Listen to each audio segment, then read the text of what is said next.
Good evening, I'm Kelly Wright, and this is America's Hope. Abraham Lincoln once stated that in order to build a better future for America, we must create it. Well, creating the future starts here and now, in our present.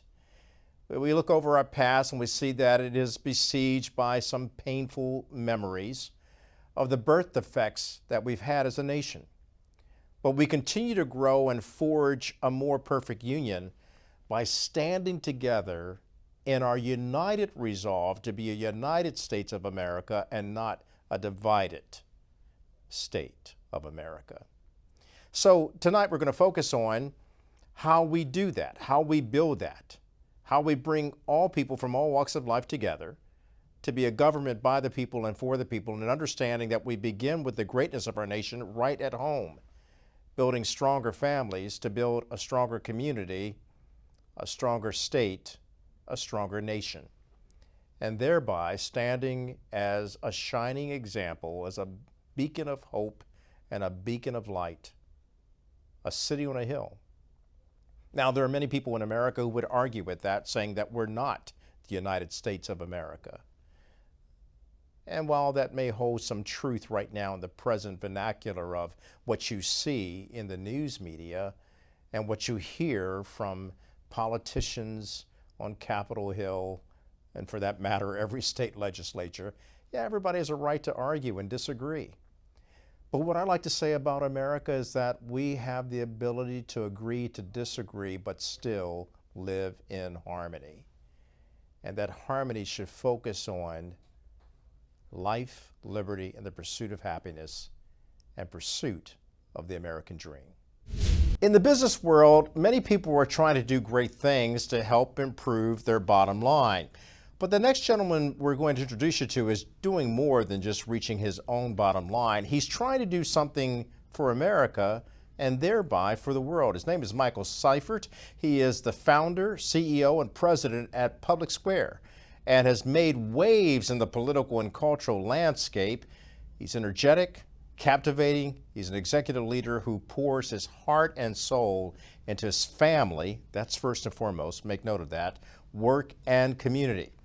And so he joins us now. And Michael, it's a pleasure to have you on America's Hope. And I want to start with the fact that since your groundbreaking launch of Public Square in September 2021, you've actually become a prominent figure in media, and you actually did some remarkable things with your own company. Talk about this achievement for us first, please. Well, first of all, thank you so much for having me. It's great to be here, and I appreciate the kind words at the outset. It's been a wild ride for us, trying to change the country through the power of the marketplace. And thankfully, our endeavor, at least at an early stage, has been very successful. We witnessed for over a decade small businesses that make our country special, unfortunately, being put on the back burner. These businesses don't get special favors from the government. They don't get special favors from lobbyists. They were deemed non-essential during COVID, and for us, that was a really hard pill to swallow. We're not comfortable with the direction our economy is going, where a few major companies that act more like progressive political organizations really dominate the landscape while the rest of the American economy suffers. We actually wanted to create a marketplace where the small businesses that love the country, the Constitution, and the values it protects prosper. And in turn, the power structures of society would actually be shifted back toward we, the people. If you want to see how decisions are made in society, look at who profits. It's that simple. So our dream, what if we, the people, profited again? And as you mentioned, it has to start first and foremost in our own homes. It's got to start with our families. We got to be a pro-family economy. We have to be able to prioritize the very fabric of our country, our local communities then next. Then we focus on the state, then we focus on the country. That's how change happens. Change doesn't happen just by electing a new president. Change happens day in and day out when Americans feel equipped and empowered with their dollars and their resources to support the types of businesses that would speak and operate in such a manner that was pro-life, pro-family, and pro-freedom ultimately. So we've created that at publicsq.com. We're the nation's largest marketplace of those types of businesses. And as I mentioned, it's been a wild ride getting started. You talked about the family, the home. And I've had a habit of saying on this program, the greatness of a nation begins in the homes of its people. And if home is where the heart is, what's in your heart? And it sounds to me, Michael, like your heart is in the place of saying, I want to make sure that my family understands who I am as a father, as a husband, who I am as a neighbor, a community member, and an American citizen, and thereby a world citizen, and how I hold on to the tenets of the Constitution, the Declaration. But more importantly, if I hear correctly, you're also holding on to faith in God. Talk to me about that. Well, I love liberty because I know its author. I don't love liberty and freedom and our Constitution purely for the sake that they define a set of principles that I enjoy. I hold these things dear because they speak to a deeper set of principles and truth. I love liberty because I know the author. It is, for me, faith at the forefront of everything that I do. It's the foundation of the company we've built. And actually, it's interesting.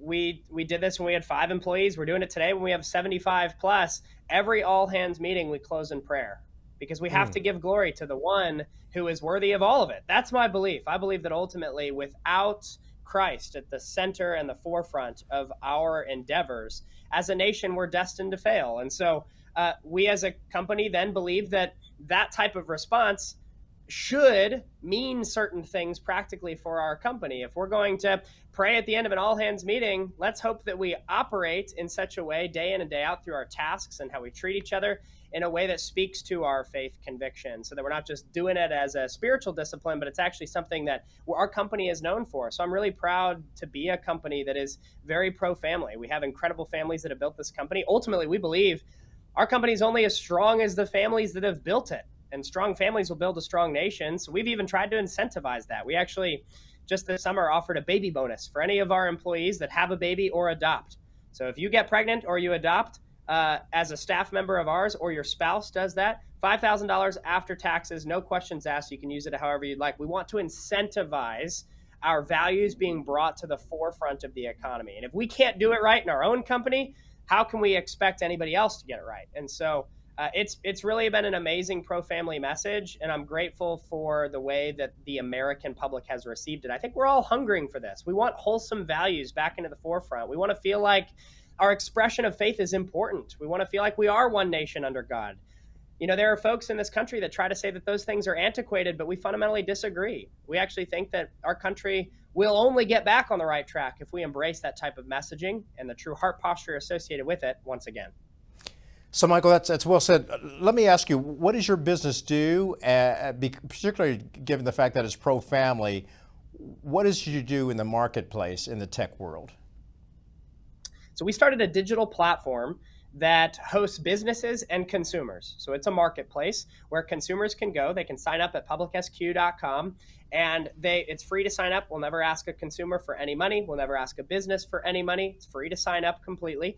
But the consumer can go to publicsq.com or can download the app from the App Store to search Public Square. You'll see it. It's America's marketplace. And you can enjoy browsing from over 65,000 small businesses that love our country, the Constitution, and the values that that wonderful document protects. Each of the businesses on the platform have actually agreed with our set of values. So they have actually affirmatively spoken out in support of these values. And that helps consumers know with blessed assurance that they're not going to fund companies that are standing against their core convictions. And so it's an incredible marketplace that's also incentivized by discounts. Majority of the businesses on our platform will actually give discounts to consumers for going through Public Square. So it's a kind of neat buyer's club because you have the opportunity to incentivize spending money in alignment with our values. And it's been an incredible journey to create this parallel patriotic economy. We are going after Amazon's market share. We are launching e-commerce. We have the opportunity to become a very holistic, integrative marketplace that services the needs of millions of Americans that have felt ignored for far too long. A lot of people who are watching this and listening to you speak are saying, yeah, I think Amazon needs some competition. We don't always like what they do. How are you brokering that competitive edge that you have as well, while remaining true to your tradition of saying pro-family and remaining pro-family? Yeah, it's a great question. First and foremost, only supporting and promoting businesses on the platform that are also pro-family. That's a very important aspect of this marketplace. Consumers can know that when they're coming to Public Square, they're not going to see any businesses on the platform that are not pro-life, pro-family, and pro-freedom, that have affirmatively agreed with our set of 5 core values. So imagine if you had the ability to shop with an Amazon alternative where all the businesses you knew were not going to donate to abortion, they weren't going to lecture you about gender, they weren't going to advocate for defunding the police. These businesses are actually ones that you knew you could feel confident supporting because there's trust with values alignment in every transaction. That's what we're creating. And in terms of how we're technologically differentiated, one thing that's very exciting is that Amazon today, they say they have 300 million products on the platform, but in reality, you've only actually ever seen like 6 to 10 products on the platform for each industry category. They bury the other 300 million and you never really get exposure to them. One thing that's neat about our platform is that there's actually local functionality. So yes, you can shop online, you can find these sites, you can purchase their products, but to go even deeper, you can actually find and prioritize businesses in your local community. We have a near me function where you can find the coffee shop down the road from you so that you don't just have to shop online. You can actually go and purchase and have a relational transaction if you'd like to. Amazon has never been able to incorporate community into the transaction experience, and it's really become a conglomerate of nameless, faceless brands made by countries that hate us. And so we've wanted to fundamentally change the tide and see commerce go a different direction. And we believe that ultimately now's the best time to do it. This way, when Target does what it does or Bud Light does what it does, folks don't just have to boycott. You can actually put your money positively in a different direction. And that's the solution we're creating at Public Square. Michael, it sounds to me like you have your finger on the pulse of what's happening in America, and you're looking beyond culture, and you're looking at the heart of the American family and what they seek to do. I want to talk to you more about that after we take a break. I'm talking to Michael Seifert, and we'll be back in just a moment. Welcome back to America's Hope. I'm Kelly Wright. I'm talking to Michael Seifert. He is the CEO and founder of Public Square, and he's doing some amazing things in the world of technology. I guess, Michael, people would say that you're a direct competitor to Amazon, and your kind of competition is really one that says, well, I'm not so much a competitor as I am a server of the American people and the American family that believes in pro-family and the values that they hold dear. You talk about the Constitution, the Declaration of Independence, faith in God. Do you find that people are coming together and coalescing around you, around the company, because you're giving them something that's missing in corporations that are kind of desensitized to what the American people hold in treasure? Well, that's certainly our goal. When Target came out earlier this summer, and Target said that they were going to be hosting a Pride collection where they would have tucking underwear and tucking bathing suits on display for children, which is egregious on so many levels, and at a time would have been illegal. And unfortunately, our country has swayed far, and now this is seemingly acceptable. It was really absurd. That was a very anti-family message. Parents don't want to be shopping at Target and see their children lectured about transgender clothing when they're simply trying to get their errands done. And Target used to be a brand that was really for families. They would have a lot of moms that would go in and shop for their kiddos. And unfortunately, they have revealed themselves as a brand where that's no longer safe. And so when Target did what it did, consumers like myself, like my family, like many other Christian conservatives that I know that hold their faith in God and their love for family and for wholesome values very dear, we were left with no other option than to boycott. I'm not spending my money at Target. I refuse to participate in those actions. But what we've done now with Public Square is give you the next step to where you don't only have to move your money away from these institutions that have revealed themselves as very anti-family. You can actually put your money elsewhere and spend money with the largest network of companies in the country that are pro-family and would never lecture you or your child about gender ideology when you're simply trying to buy a pair of pants. So we're trying to be known as a marketplace more for what we're for rather than what we're against, so that not only are you left with the option of just boycotting, you actually have an ability to take that next step and positively and affirmatively move your money in the direction of your values.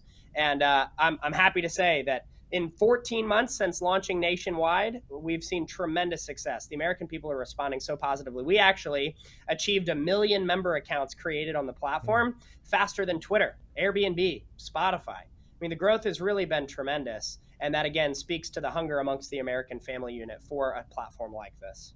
Yet, Michael, as you know, it's gone underreported of how much growth you have experienced, which has been really tremendous growth.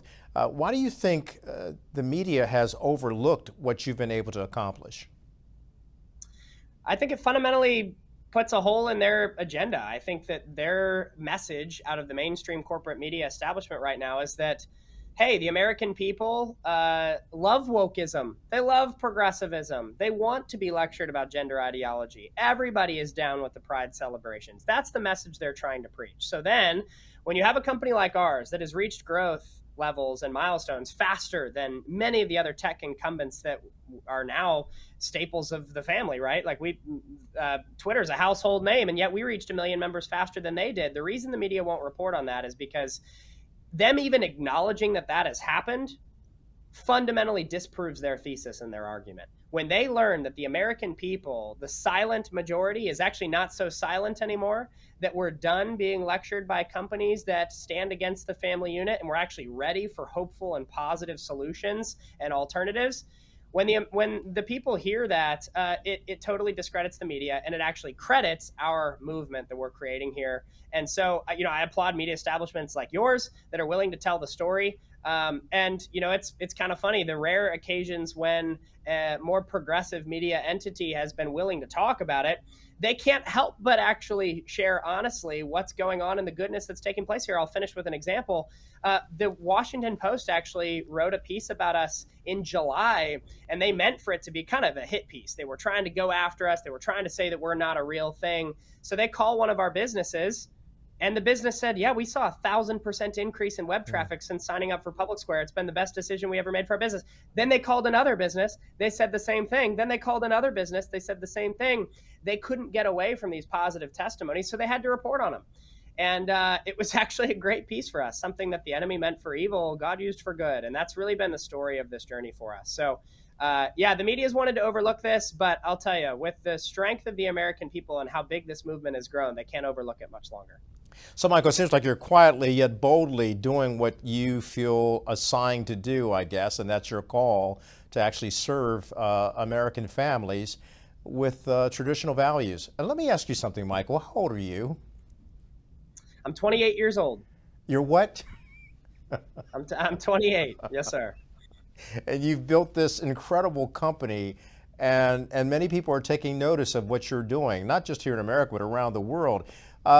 That puts you on the hot seat sometimes. How do you deal with that? A great mentor of mine once said that if you live for the praises of men, you will die by their criticisms. And his point was, you can't listen too much to the good or the negative.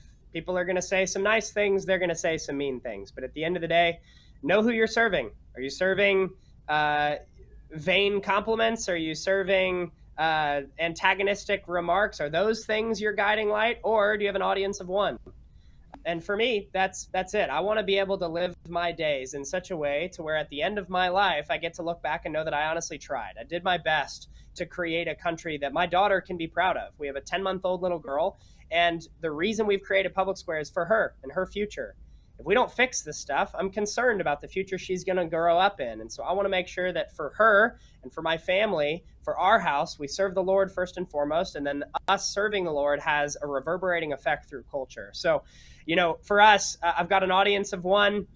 If I do have a secondary audience, it would be my wife and my daughter, and thankfully they're fans as well.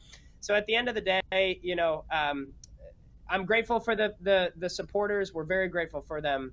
But the guiding light for me is I just want to know that I'm following the Lord to the best of our ability. And that has really helped when the hateful days come. It's helped when the death threats come. It's helped when the people say awful things about me or my family. I get to stay in peace because I know who I'm serving. And wow. It's a very rewarding journey. And Michael, that's the peace that surpasses all understanding. People are trying to take shots at you and you're still holding on. And they're saying, we just can't get to this guy. Talk to me about your childhood and the kind of home you grew up in. Well, I have amazing parents. My mother and father, still married to this day, more in love than they were even when they first met at 16 years old. I was really blessed in that regard. I know many children are not as lucky to end up in a situation like that, and I every day count my blessings that was the landscape I grew up in. My parents were very good at teaching me how to think, but not what to think. They wanted me to critically think. They wanted me to reason. They wanted me to learn how to question arguments, and they wanted me to learn how to reason for common sense. My parents were very prophetic in the sense that they kind of saw where our country was going 20 years ago. And they wanted to make sure that they were setting their son and my sister up for a future where we would be able to kind of wade through the noise and pursue truth in the midst of a culture that doesn't value truth.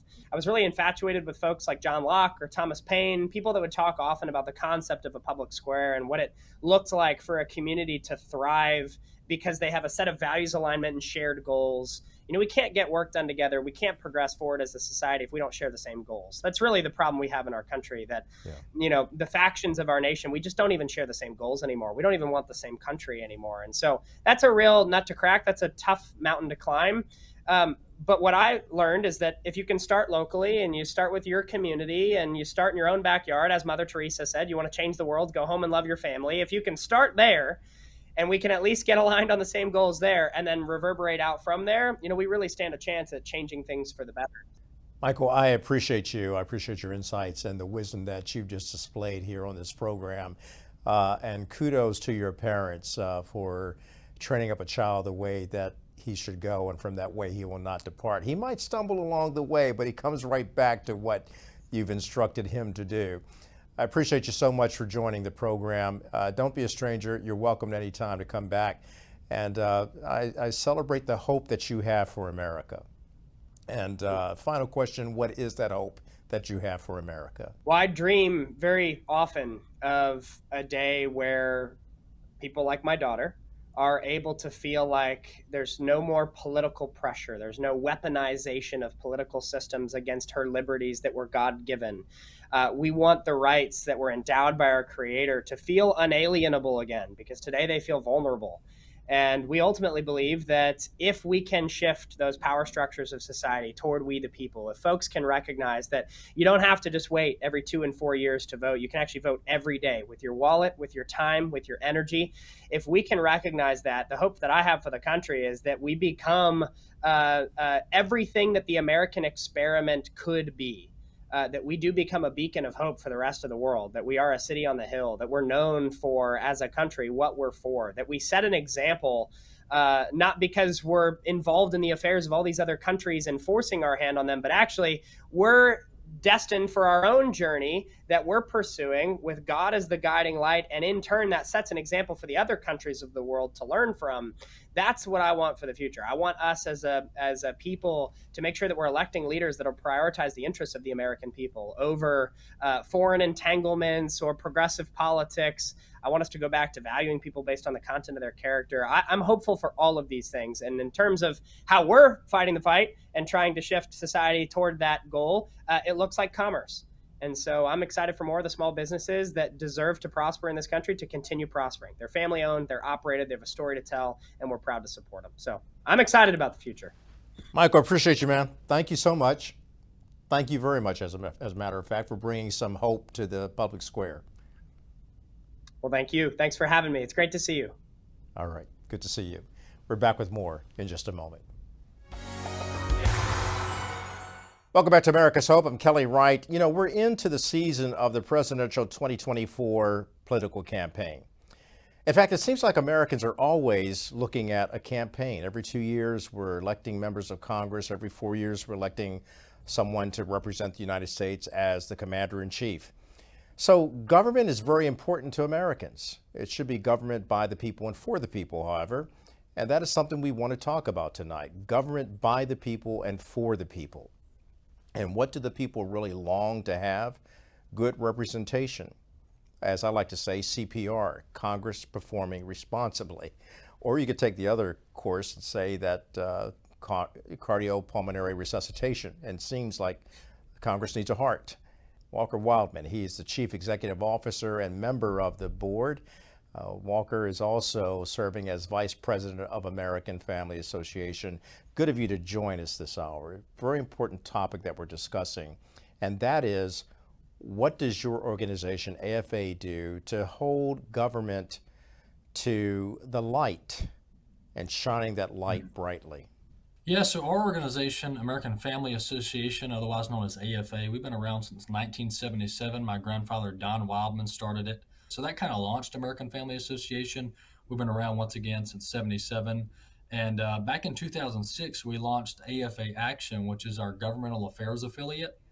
And over at AFA Action, of which I'm the CEO, as you mentioned, we're focusing on legislation, on policy, on judicial research, and elections. So we're doing all three of those, all four of those, and we're focused on changing the trajectory of our nation and returning us back to our constitutional and biblical roots.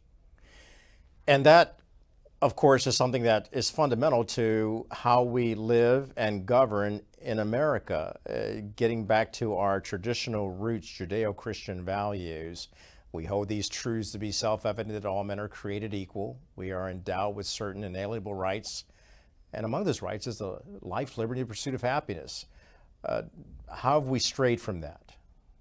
Yeah, so to your point, America is a Christian nation fundamentally, and people can say, well, no, we're not, but we are. So you go to Washington, D.C., you go to our founding colonies and the historical sites, and if it doesn't take much or long to look around and see God's fingerprints on America's founding.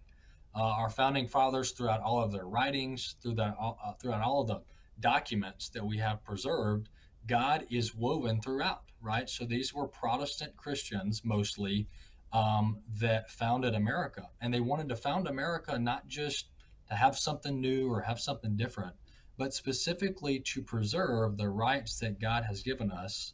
And they aimed at preserving them through our Constitution and the founding of our nation.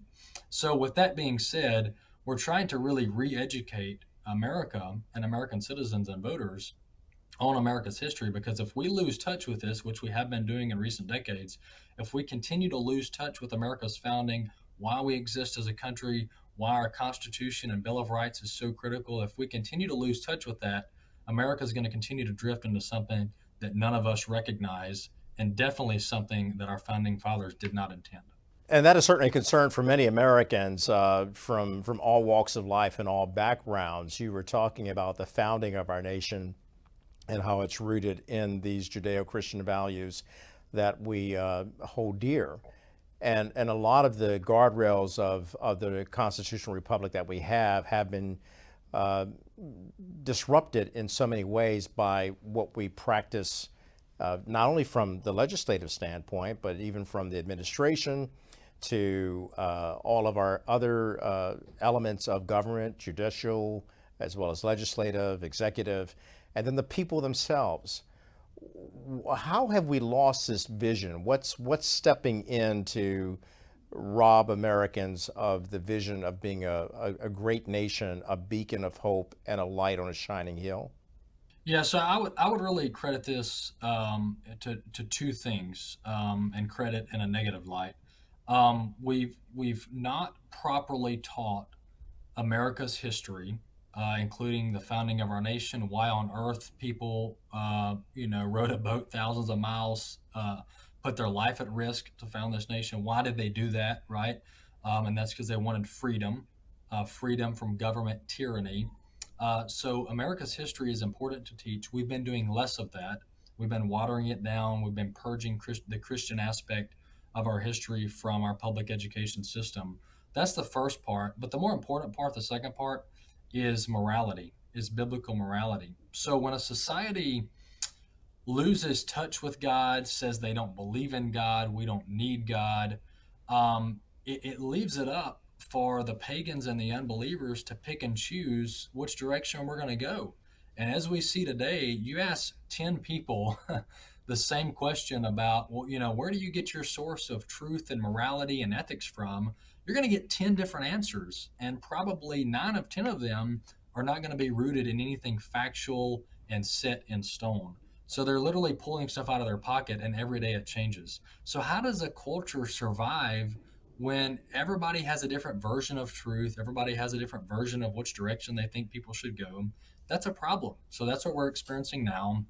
And so we've really got to, as a society, began to teach a Christian understanding of humanity, of a worldview. How do we develop a worldview? Because I'll tell you one thing, America is an abnormality, is a statistical Hmm. abnormality throughout human history. Nowhere else have you been able to have this degree of individual liberty, and not only individual liberty, but the ability for people to work hard and to create things with their own hands. I mean, this is truly a unique case in history that hasn't been repeated or hasn't been replicated anywhere else throughout human history. And the reason we are what we are today, America is what it is, and everybody wants to come here, is because the freedom we experience. And all of that freedom is rooted in a Christian worldview. So we have to recognize that. People may not like it, but if we want America to be here in 100 or 200 years, we have to go back to why we came here, why our nation started. You know, Walker, you bring up some very important topics about developing that biblical worldview and how this nation was founded. As you know, there's even controversy on how the nation was founded. You've got the 1619 Project, and you have 1776 Unites. You have people talking about the birth defect. I like to call it a birth defect, the birth defect of slavery, Jim Crow, and the divisions that we fight against today. Republican, Democrat, liberal, conservative, black, white, you name it. There's all of these divisive issues.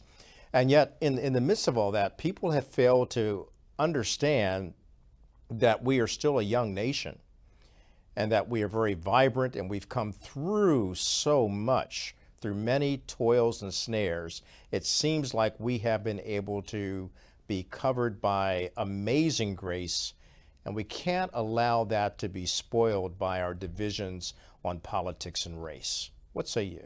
Yeah, you're exactly right. And look, nobody that I know who has a proper understanding of American history looks around and goes, "America's perfect. We've never done anything wrong, and we're not going to apologize about anything."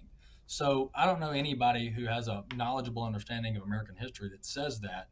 People who know America's history look around and they'll tell you about the things that were imperfect and what Americans did to right those wrongs. And slavery is one of those.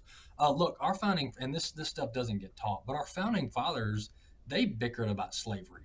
Some Yeah. of our founding fathers fundamentally disagreed with slavery, and they actually structured the Constitution so that they could at one day eliminate slavery when they got a majority of people to agree with them. So it's not like everybody, the whole population in America's founding was all on board with slavery. There was serious division, especially among Christians, about whether slavery was moral or not, and many of them thought it was immoral. So that's one thing. But yeah, any nation that you have, I mean, we're a fallen people, right? From the dawn of creation, from the book of Genesis, man has been sinful. So there's always that struggle between good and evil. But when you look throughout American history, the vast majority of the time, good wins. And the reason good wins is because Christians have been involved in all of these movements to bring about true justice. And Walker, as you talk about that, let's be very clear. The founding fathers and mothers, if you will, they all understood that we were trying to design a more perfect union. So there was already a purpose and an intent to realize, yeah, we don't have it all together, but we're definitely going to try to create a more perfect union. That takes work. That's hard work. That's being, in the halls of justice as well as in government and in our homes, to be able to do that hard work that provides some heavy lifting so that we can have that seat, as Dr. King talked about, having that seat at the table of brotherhood. And that means all of us coming together from all of our political stripes, all of our ethnicities coming together in this wonderful, gorgeous mosaic called America. Yeah. Yeah, you're exactly right. And this is, we're providing, and once again, I'm amazed at America. It's fascinating. I could talk about this all day. Yeah. But what people got to understand the importance of America on the world stage and in world history. I mean, this is unheard of, and people want to flock here because we are the most free, and despite our woes that we even have today, we are still the most free and prosperous nation in world history. I mean, it's absolutely fascinating. And people, like you said, people want to complain about our past, they want to complain about our present, and we can have all those debates and discussions. But the one thing we don't need to do is demoralize America.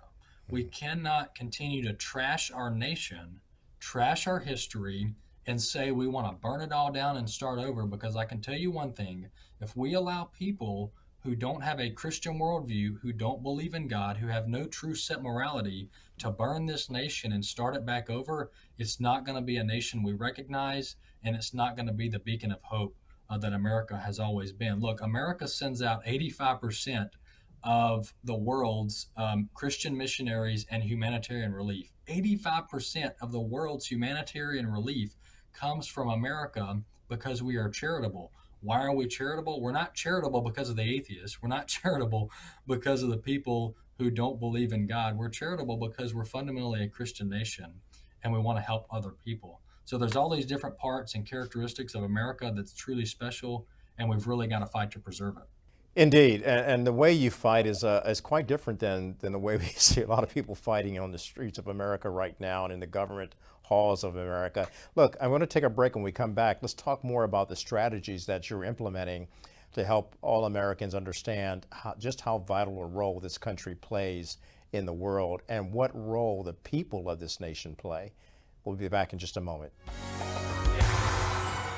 And welcome back to America's Hope. I'm Kelly Wright, and I'm talking to Walker Wildman. He's the Chief Executive Officer and member of the board of AFA. And, we were talking about some really important fundamentals of this. It's not an ideology.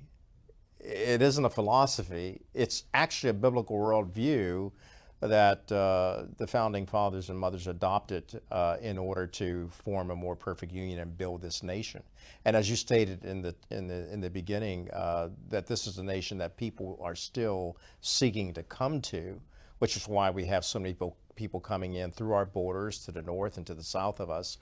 But it's also indicative of what you said earlier about our generosity as a nation. We are able to help so many nations that are embroiled in trouble, disaster relief. We provide that and help in every way.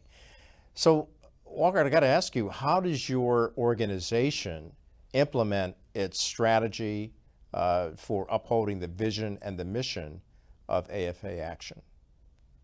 Yeah, so what we do is we focus on three fronts, and they really are touching the three branches of government, at least at the federal level. So what we're doing is, through AFA Action, we are promoting pro-family legislation at the state and federal level. So we're focused on the legislative branch.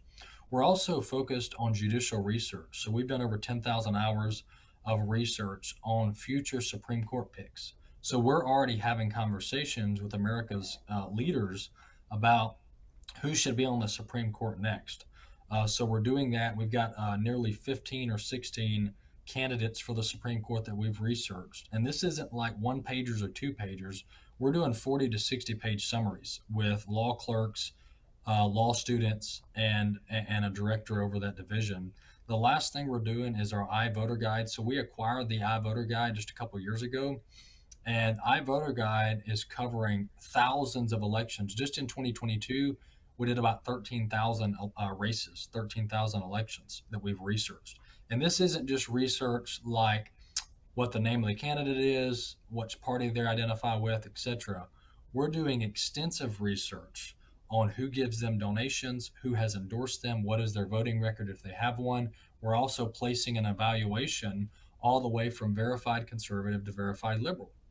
So we're doing tons of research, tons of things, and we're all everything's aimed at restoring America back to a constitutional republic that is something that we can sustain, so that the freedom and the prosperity that I mentioned earlier can be here for the next generation. So, we're in the season of campaigning for president. What does your organization do in terms of helping people, in terms of getting the information so that you can give them the substantive issues on what they should vote on? Not telling them who to vote for, but giving them the knowledge that they need to make their vote. Yeah, so the iVoter Guide is, once again, one of our three divisions, and it's critical. I mean, iVoter Guide, and once again, we're a Christian organization. Politically speaking, we have heavily conservative leanings. That's pretty obvious.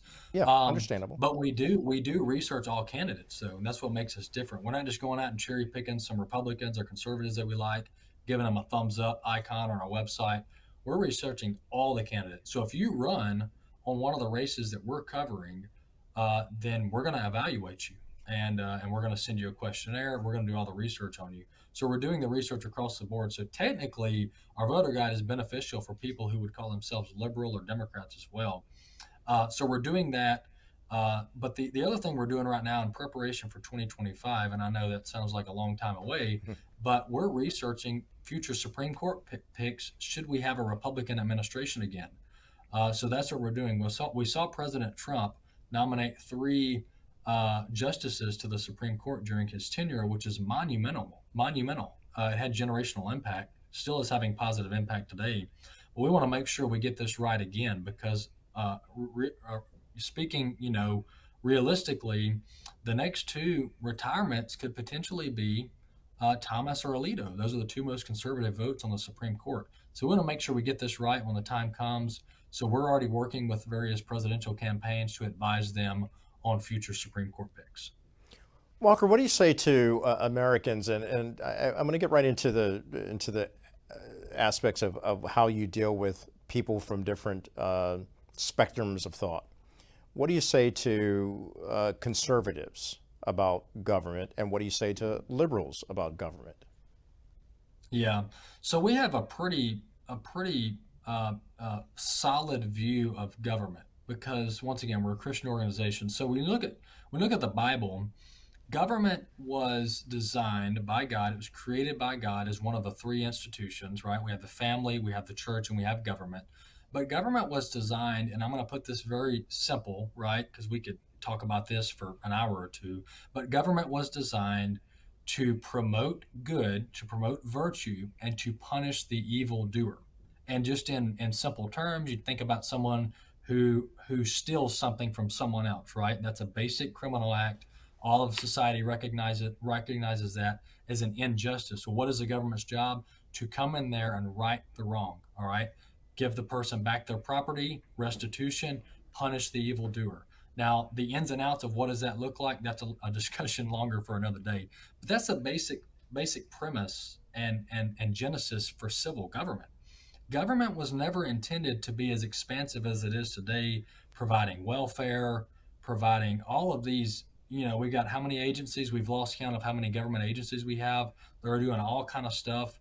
So government was never intended, according to God, to be as expansive as it is today, but it is supposed to be there, and it's supposed to protect the good people, protect the virtuous people, and punish the evildoer. And so we're trying to highlight that because if we lose track of that and untether ourselves from that fundamental role of government, then things go chaotic, and then you end up having this large government that is wading into waters that it shouldn't even be in. One other question to follow up on that. What role do we, the people, play in our government and in the growth of our nation becoming a more perfect union? Understanding this, that I have a habit of saying that the greatness of our nation begins in the homes of our people. And if home is where the heart is, what's in your heart? Yeah, so as a country, we have a unique opportunity. And once again, if we truly teach American history, we'll understand this and world history. But it's actually pretty uncommon in world history for the people to get to pick their leaders. Usually we have kings and kingdoms and dictators, and people don't really have a say. I mean, unless you're in the upper echelons of government, you don't really have a say. But we actually have a say. So as Americans, we ought to be involved in the civic process. We ought to be voting in every election, and that's why we provide the tools for people to vote.